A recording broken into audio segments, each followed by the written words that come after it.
telling us not to go down there? How they telling us not to go down there?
Sorry if you so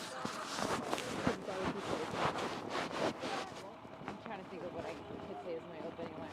Cut for real. Yeah. It's gotta be like one solid good one, right? There you go. Okay. Should I curl my hair? No, that would help.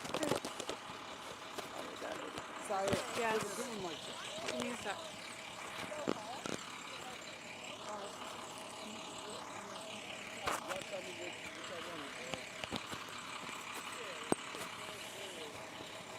Aux 3. Down in Aux 3. I'm on aux 1. All Or right, IFB 1. she's on Aux 1. Hello. Yes, I can. Hi. Hi, I was responding on the mic. But hello, friends. Whispering sweet nothings into my ear? What is this?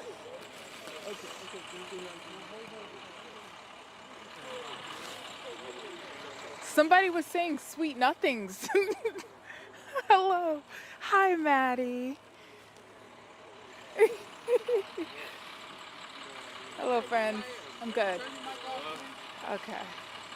He's yelling at me. Give me a second.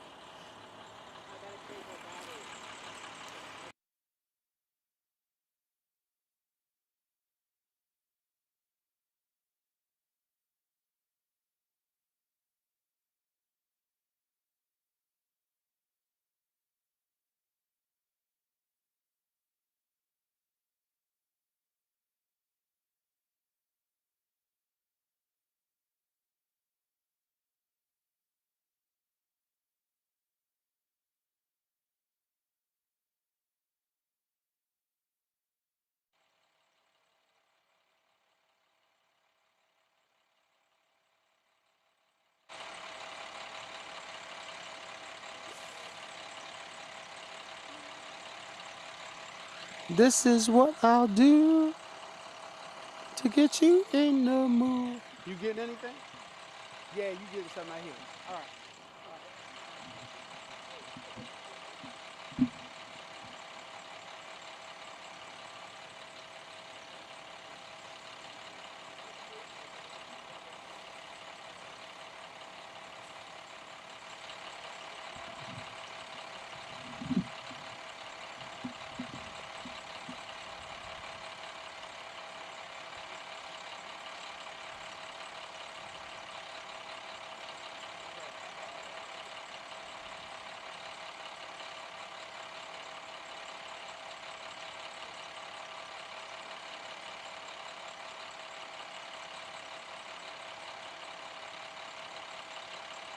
We got you.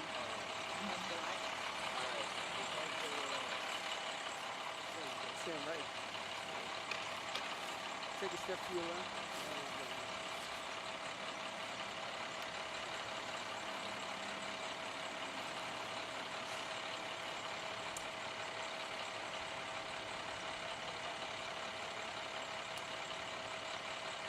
Yes. Because right now, tell them right now we're waiting on the mayor. Right now.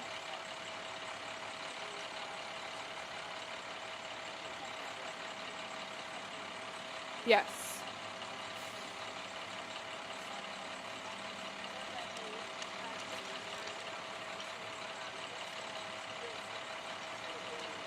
Yes. I don't know if that's a question.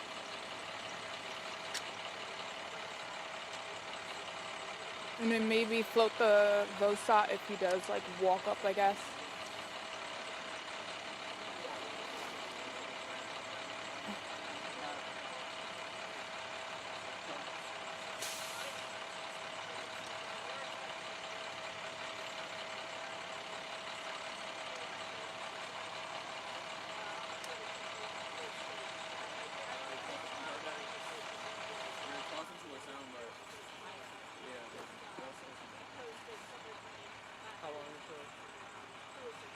How long until we're on?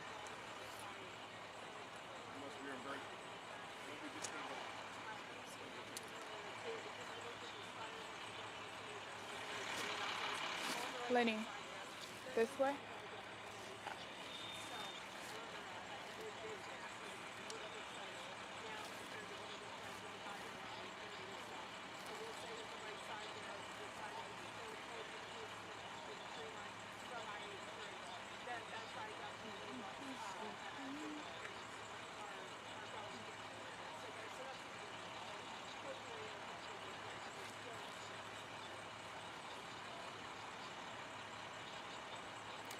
Yeah, Kelly, that's right. Hours and hours on end. I actually want to give you a look at what's still burning right behind me. Now, the chief says that this is a wind-driven fire and that they'll be here all night and well into the morning. Now, it started around 5:15 this afternoon, and it's on the area of Brand Street next to a vinegar factory in a place that is called Camp Small. Now, what's on fire currently is a large storage area where trees and logs are stacked high, and the logs are stacked at least 30 feet high, which is just one of the many challenges the chief mentioned about fighting this fire.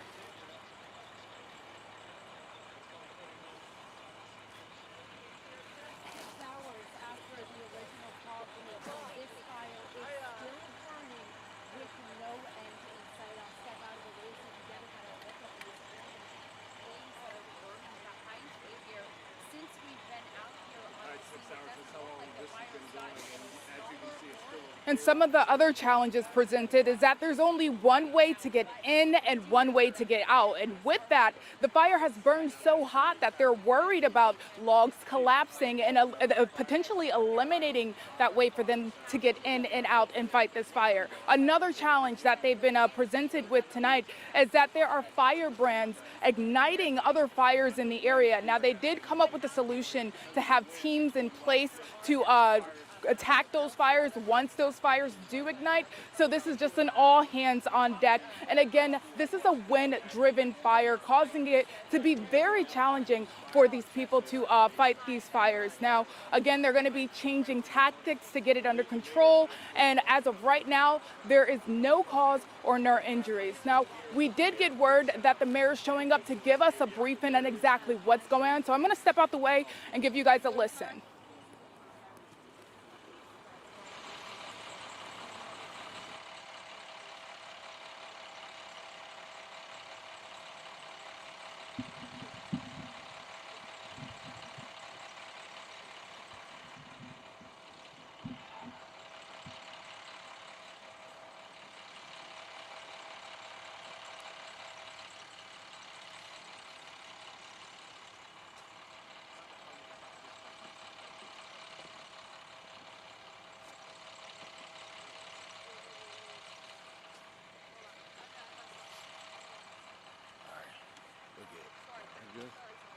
Good, ready? All right, good evening again.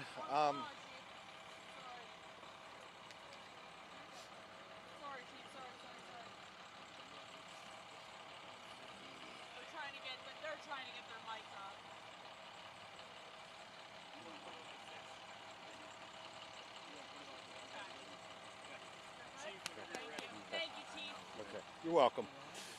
So good evening again. I'm Chief James Wallace from the Baltimore City Fire Department, joined tonight by our Mayor, Brandon Scott, Councilwoman Middleton, our City Administrator, Faith Leach, and members of my command staff and some other agencies. So we've gained a lot of ground on the fire since the last briefing, but I'll start with a recap. So shortly after 5 o'clock tonight, our units were dispatched for a brush fire in 1900 Brand. When they got here, they discovered a rapidly evolving fire that was in a large pile of trees and logs in a large area that stages just that. Lots of trees, logs, stumps, and things like that. This has been a challenge because it's been a wind-driven fire. It's been very difficult for us to get out ahead of it. As such, we've encountered numerous problems, including brands being cast in the area that we've had to mitigate, as well as protecting the light rail system and the JFX. So at this time, this fire is not under control. However, as I said, we've gained an upper hand on this. We have lots of heavy equipment that's staging right now that once we gain a little bit more fire control, we're going to begin to move heavy equipment in, and we're going to attempt to cut a ring around this fire and contain it within its footprint. I want to thank the state and local resources that are here to help us. Baltimore County, Maryland Department of Emergency Management, SHA, there's numerous resources here that have really contributed to this effort tonight. So just wrap up by saying we still have a lot of fire. It is not under control yet. However, we are beginning to see favorable results and we are beginning to gain the upper hand. I'm going to stop there and step aside for our mayor. Thank you, Chief Wallace. First, let me thank Chief Wallace and all of the members of the fire department for their work here tonight. As you just heard, the fire is not under control, but the strategy is working, and we are gaining ground and having an impact on this fire.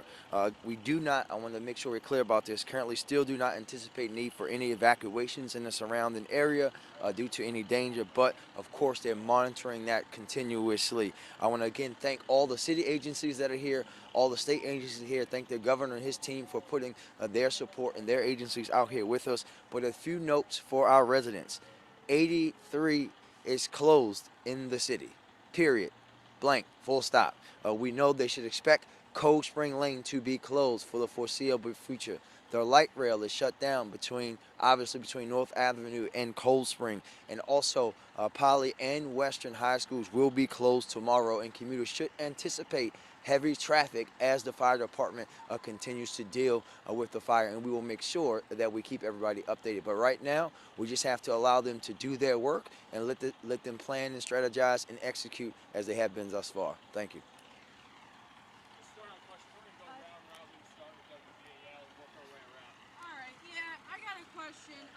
We have some viewers that are calling in or emailing in. They're worried about the firefighters, Chief. They're saying them being out in the cold. Is there anything you're doing to try and keep them warm? I mean, is manpower an issue at all? So yes, we are doing a lot to keep them warm. So we have support here. We have coffee wagons here from Baltimore County, Baltimore City, Anne Arundel. We have a lot of resources here, not only to hydrate, but also to nourish. So, no concerns there. And we do have, as you can see, we've got resources from well outside the city. Harford County's here, Baltimore County's here. We have a lot of resources in, and we are rotating people in and out and off that fire ground for what we call rehab. We actually do that on a schedule. They go through EMS, they get a chance to nourish, warm up before they go back to work. I got you. As you heard from the chief, we have Maryland Emergency Management here. The Maryland Department of Transportation is here. All of those folks are here, and we have state police who is helping and shutting down I-83. We have tremendous support from the state, and as you heard from the chief, from our surrounding counties, and we're very thankful for them.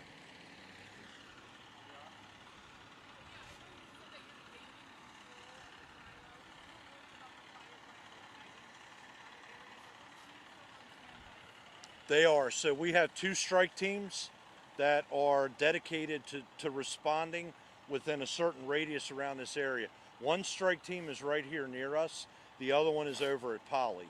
And as soon as we get a 911 call, we immediately deploy those strike teams right to that area to suppress any fires. We've had spot fires, nothing major, and we're going to continue to have that threat as long as there's flames back there and we keep this wind up. That is going to continue to be a threat. It will be a threat through the remainder of the night.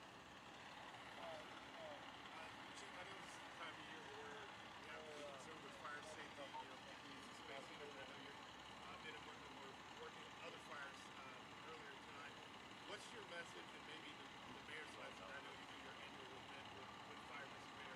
What's your message to people that going into this season, how important is fire safety? Yeah, I think that, listen, we say you have to have a fire safety plan at home. You have to have smoke detectors. The fire department will put that in for free. You just have to simply dial 311. We want everyone to be safe, especially this time of year. We don't want you using those space heaters in places that you shouldn't be using. We want to make sure that when you think about your basements, where your furnaces and things like that, that you do not put a lot of stuff around that. We've seen some horrific things happen, and we want people to know that, but also allow the fire department to come into your home and help you work with that. They'll put that smoke detector in for free and give you an advice on how you should set the plan for your family. Chief, one other follow-up question. I know you said earlier no injuries to any personnel. Is that still accurate? Yes, sir, that is still accurate. Chief, can you also say how many firefighters are at the scene? Do we know how many? We're likely at the equivalent of about a third alarm. So we're at 100, maybe 125 personnel that are here. And that doesn't even speak for all the other city agencies that have a lot of personnel here. There's a lot of DOT.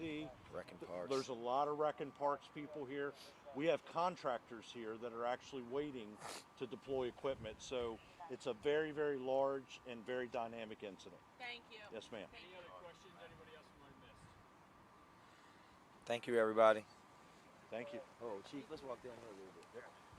Right. I'm going to reiterate my logistical note in case anybody might have missed it. Thank you guys for staying congregated here. This is still going to be a very, very active footprint. There's a lot of traffic going back and forth. I want you guys as contained as possible. Don't want to lose anybody. We want to make sure that you guys get the shots that you need. We want to make sure that you're doing safe.